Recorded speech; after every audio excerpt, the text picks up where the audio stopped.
Halo bunda-bunda, sebelumnya apakah bunda-bunda pernah mengalami gejala seperti keputihan berlebih, terasa gatal dan terbakar pada area intim?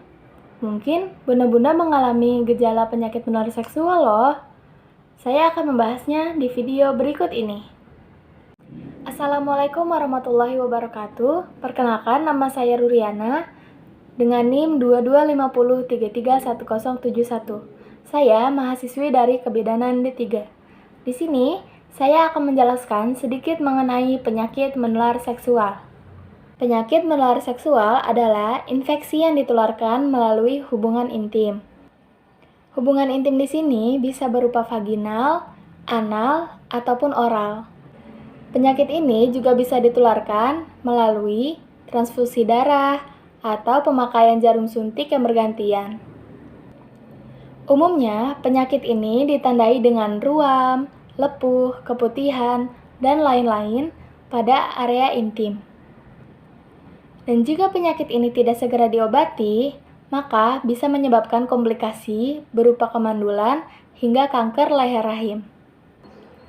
Apabila penyakit ini terjadi pada ibu hamil, maka bisa menyebabkan keguguran ataupun bayi lahir cacat.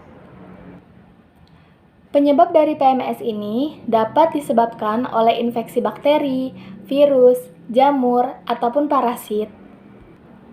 Penyakit ini juga bisa disebabkan karena seringnya gonta-ganti pasangan seks dan salah dalam penggunaan kondom.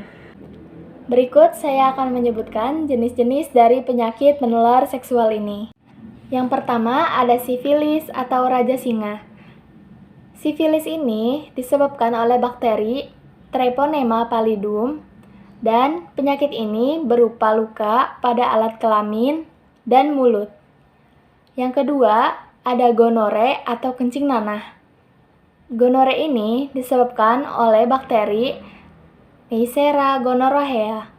Yang ketiga, ada HPV atau Human Papillomavirus, atau biasa kita kenal dengan kutil kelamin atau jengger ayam.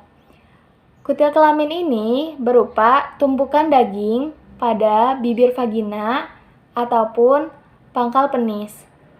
Dan yang keempat ada HIV atau Human Immunodeficiency.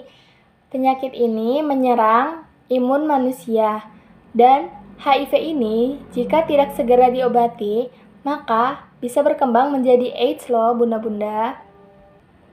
Yang kelima ada chlamydia. Penyakit ini menyerang leher rahim pada wanita dan menyerang saluran urin pada laki-laki. Dan yang keenam ada trichomoniasis, bisa berupa keputihan ataupun tidak bergejala. Yang ketujuh ada hepatitis B dan C. Penyakit ini jika tidak diobati maka bisa menyebabkan kanker hati. Yang kedelapan ada herpes genital.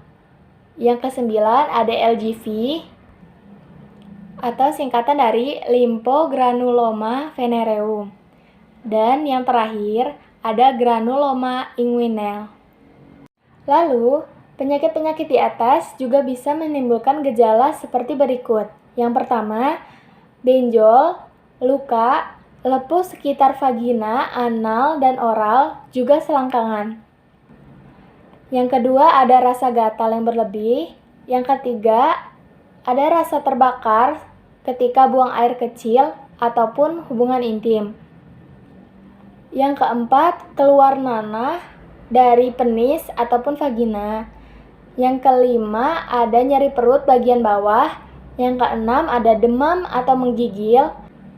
Yang ketujuh ada benjolan di area selangkangan atau kelenjar getah bening. Kedelapan ada ruam di kulit bagian badan, tangan, dan kaki. Yang kesembilan ada bau tak sedap pada area kelamin untuk perempuan dan ruam sperma berdarah dan testis bengkak pada laki-laki.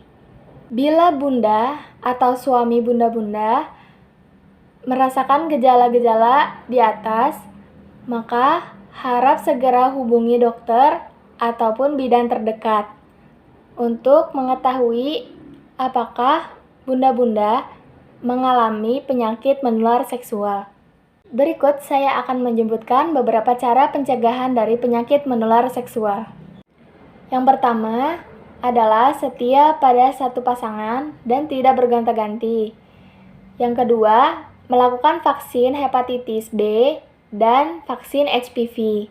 Yang ketiga, melakukan pemeriksaan secara berkala terkait organ reproduksi. Tidak memakai nafza, narkoba, dan jarum suntik. Yang kelima, tidak melakukan hubungan intim jika pasangan menderita penyakit sebelum dinyatakan sembuh total.